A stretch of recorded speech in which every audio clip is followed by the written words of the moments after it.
Meron tayo itong hydropel guys, to try natin kung effective talaga siya.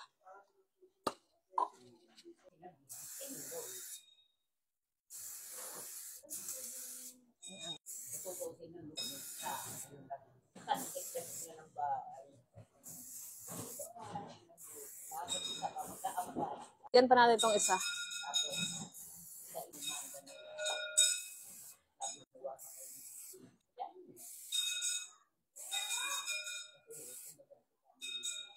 Tuyuin lang natin siya at least mga 20 to 30 minutes para ma-absorb niya yung nilagay nating spray. Pero habang hinihintay natin, lagyan pa natin yung isa kong sapatos.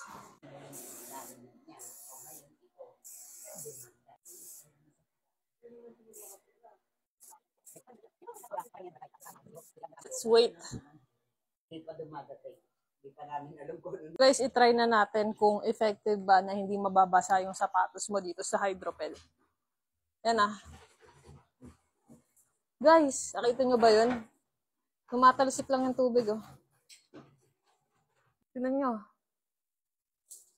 Although hindi siya ganun kaano kasi siguro hindi ko siya nalagyan na maayos, pero yung iba tumatalsik lang talaga.